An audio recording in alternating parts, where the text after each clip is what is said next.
Finally, one man don't fall out now with the fact and the main reason why most of all this country, both US, France and Nigeria, are trying all means to invade Niger Republic. Guys, if you get this video, make sure you share this video, because this man finished work here. This man don't drop the main reason why all this country are eager and desperate to invade Niger Republic. As you see this video, share this video and then follow this page if you never follow this page before for more updates. Today, okay, so in view of the traumatic events rapidly unfolding in Niger Republic on the western side of Africa, I decided to see if I could do my little best to equip us a little bit with some knowledge and some understanding of what is really happening in that region, because I feel like it is time for those who know how to pray to begin to pray. But I also feel like you wouldn't be able to pray effectively if you don't have a sufficient amount of information on what is really happening, so that you don't pray amiss, like we say in Christianity.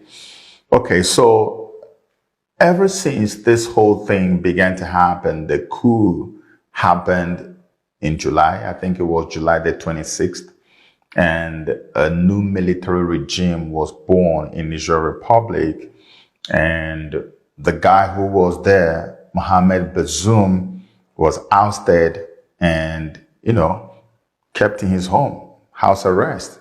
He's been in detention ever since. And since that time, there has been a whole lot of activities. Like ECOWAS had given ultimatum that expired last Sunday and said if you don't restore or cede power to this guy, there could be some type of military intervention. And that didn't happen. Eventually, the ultimatum expired. And rather than cave to ECOWAS's threats and the pressure from international community, the military junta in Niger was even more emboldened by the number of people that showed up at the stadium to give them some love and cheer them up and thanked them for delivering the nation from the stranglehold of colonial France. Can you imagine that? So the people are extremely happy with these guys who took over power from Bazoum. Now, if you follow me on Twitter and you have followed some of my posts, you would have noticed that every time we make posts about what really is the bone of contention, we keep talking about uranium, because, of course, Niger Republic is one of the biggest suppliers of uranium in the world. Like, people are even saying that up to 35 to 40% of the uranium supplies that go to Europe come from Niger Republic. They also get uranium from Kazakhstan. It used to be also Russia. They get from Russia as well. In fact, I read a report recently that despite all the sanctions they slammed on Russia, that they did not slam Russia with any sanction on uranium export, because sanctioning Russia on export of uranium means that the whole of the European Union's energy need is going to be scrapped. They are going to be thrown into darkness big time. Yeah. So, but even though they did not sanction Russia with respect to uranium export or shipment to Europe, they are making alternative plans to make sure that in the nearest future, they wouldn't have to depend on Russia to get the uranium. And so where are all the other alternatives and plan Bs they have? Kazakhstan. Kazakhstan gives them uranium. About 26% of the uranium supply to Europe is from Kazakhstan. But then the problem is that everything that has to do with the shipment of their uranium from Kazakhstan to Western Europe, it goes through Russia. So Russia is responsible. So without Russia, even though Kazakhstan has uranium for them, without Russia, they cannot receive the uranium. And now the next plan B they have is Niger Republic, because this uranium is very powerful. It is used in nuclear reactors. That is how they are able to keep their energy alive in Europe. Now, Niger Republic is the next one. And can you imagine that a coup has taken place and the coup plotters are loyal to Russia, the same Russia that Europe is trying to run away from. And now they have now cut all supplies of uranium to France and America. Think about that. So we've been emphasizing on this, that this is the major bone of contention, but I want to bring you up to speed on something that I haven't really talked about. And that thing will shock you, because if you ask me what is the real bone of contention, it is the one that I'm about to talk about right now. Many of you heard about the Nord Stream pipeline underwater explosion. Nord Stream is the major pipeline that moves gas from Russia to Western Europe. Right? And you heard there was a time that it was blown up. That is something that I would say is a massive dent on Russia's economy. It doesn't mean it crippled Russia, but it was a hit that Russia really felt. And guess what? Every single person, including Russians and many high-profile American politicians, pointed accusing finger at who? At the United States of America, and said it was America that blew it up. The United States of America has not officially taken responsibility for that, but everybody says it's America. Russia is 100% sure that it's America that blew it up. And when that was blown up, America now became the sole supplier, not sole supplier, but a major supplier of gas to Europe. Now, here is where Niger comes in. I want you to listen very carefully. Yeah? Now, that Nord Stream has been blown up because Europe wants to get away from Russian gas. Everything that Russia gives, they want to cut off from it. They want to have alternatives from other places. But here's what's going on. There was an idea that was going around since the 1970s that eventually came to a place of fruition somewhat in 2002. And I'm going to read you this now. There's something called Trans-Saharan Gas Pipeline.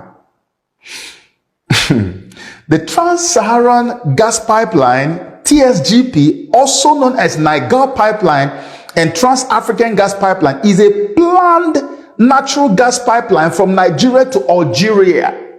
It is seen as an opportunity to diversify the European Union's gas supply, not France's gas supply, not Spain's gas supply, but European Union's gas supply. Now, what it means is that if this Trans-Saharan gas pipeline actually goes through, that Europe does not need Russian gas anymore. So, this idea of the Trans-Saharan pipeline was first proposed in the 1970s. On 14 January 2002, the Nigerian National Petroleum Corporation, NNPC, and Algerian National Oil and Gas Company, Sonatrach, signed the Memorandum of Understanding for preparations of the project so that it would begin. Then in June 2005, NNPC and Sonatrach of Algeria signed a contract with Penspen Limited for a feasibility study of the project.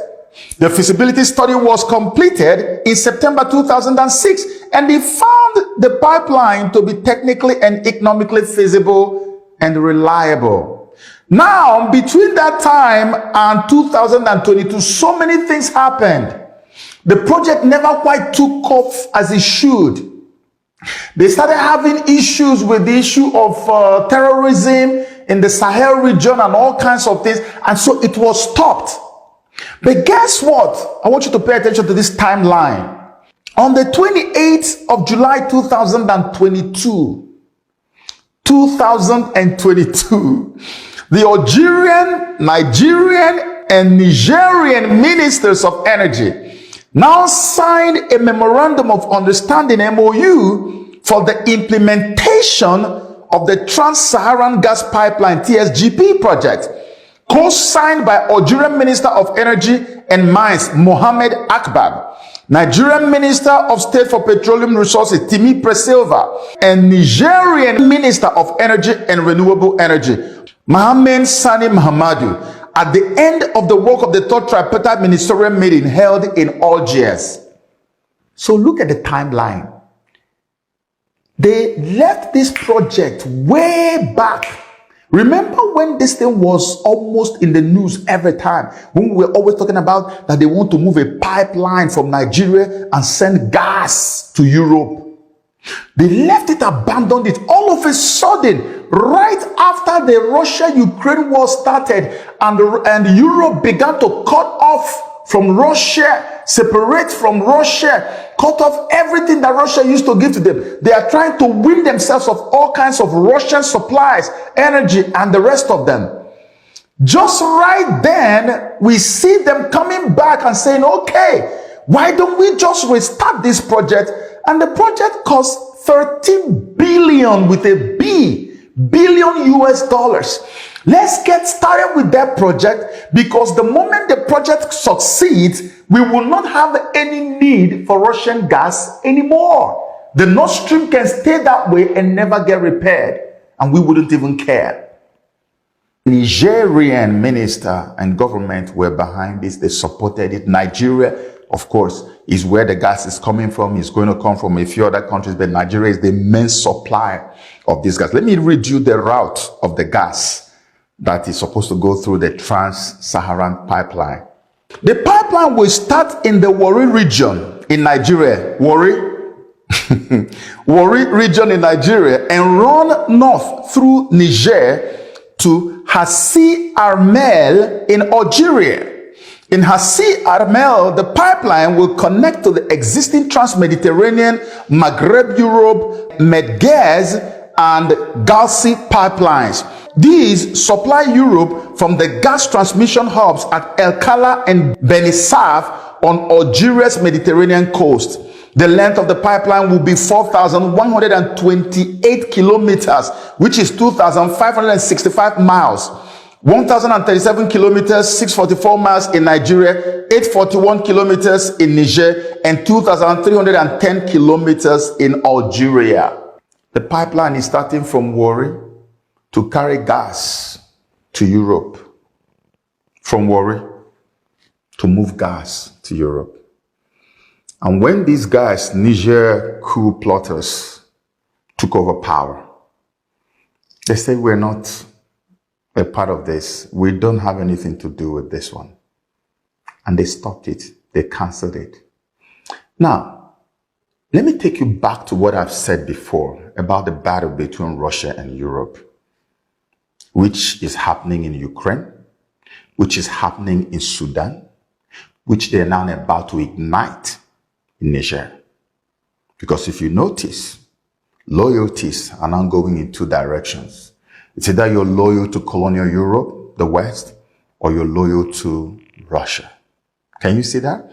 That means that we are now beginning to smell what it feels like to have or live in a multipolar world. Because all our lives, we have always lived in a unipolar world. And I promised I was going to make a video to break it down and explain this whole unipolar, multipolar dichotomy, right? And I'm going to do that. But this is what it feels like. Because now you are left with a choice. Unlike when we were left with no choice at all. You can now say, if I don't want to go with colonial France or America or Europe as a whole, I can go with Russia, who is also a superpower. That's what is happening in Niger. So Russia still bearing the grudge that you blew up our ultra expensive Nord Stream pipeline so that you don't have access to our gas and so that you can also pauperize us. And you are now gloating over the fact that you have Africa. You can take cheap gas from Africa and pipe it all the way to Algeria, from where the gas now connects to all manner of pipelines that go through Morocco to Spain and the one that goes through this other one to Italy. In fact, the moment it gets to that gas hub in Algeria, Hassi Armel, once he gets there, the thing goes straight to Europe. It's not just Spain and Italy, to the rest of Europe. And they wouldn't need anything from Russia anymore in terms of gas. So now people who are loyal to Russia are on ground to say, you know what? This gas thing is not going through us. And that pipeline must have to go through Niger before it gets to its final destination. So Europe is stuck. So when you look at what is happening in Niger, it is not just France involved. It is the whole of Europe that is involved. So that when you pray, you know the extent of your prayer. So that you can understand why there is so much pressure on ECOWAS to act. So you can understand why there's so much pressure on France to also act, because they also have soldiers on ground in that place. And now you can understand why this is a make or break for Niger or Nigerian coup plotters or the new administration in Niger. Because this is why they brought in who? Wagner PMC fighters. It is no longer news. It's not even fake news. It's not even rumor. Wagner PMC fighters are on the ground in Niger Republic right now. And you know as much as I do that Wagner PMC, they don't play. They don't joke. I don't want to talk too much. I just wanted to give you an idea of all the bones of contention in this whole Nigerian situation, which is why many of you may see a lot of stubbornness on both sides, which means that potentially we are headed towards a Ukraine-type situation on the West African coast. You can imagine what this means for Nigeria, what this means for Ghana, what this means for all the nations that are within the sub-region. Because when this thing happens, it is not going to be for Niger alone. Mali and Burkina Faso and Guinea have already said they are going to join their brothers in Niger to fight. Algeria has also cried out loud and said, let this not happen. We must be consulted because we share like 1,000-mile border with Niger. So many other people. Egypt has also said, let this not happen. But do you think anyone is listening? The stuff that is at stake is huge. It's almost like a make or break, as I've told you. If they don't fight, what are they going to do with energy? Because Russia has already cut off. They have already blown up the pipeline. So they're not getting it. Uranium, they are deficient. You talk about gas, they are deficient. How do you want them? The only feasible way that is understandable to them, through which they can actually replace Russian gas supply, is through this pipeline that is going to move gas for them from Warri, Nigeria. When they have their people there, nobody can stop that from flowing. So for you to now stop the movement in Niger, you're going to have to face them. That's why this war is looming so hard. There are too many interests involved. There are too many things that are connected to this. And it's not going to be an easy war. It's not going to be like Sudan. It's not even going to be like Ukraine. This is going to be far worse than all the other two wars they are fighting. And this is why we pray and hoping that the voice of reason will probably step in on this guy, dawn on these guys. And somebody will just sit down and listen and say, hey, maybe we need to go the diplomatic route all the way and leave this whole military action. Because at the end of the day, it's still going to be the West sitting by and watching while African brothers fight fellow African brothers and we kill each other to impress rather than sit down around the table to discuss as we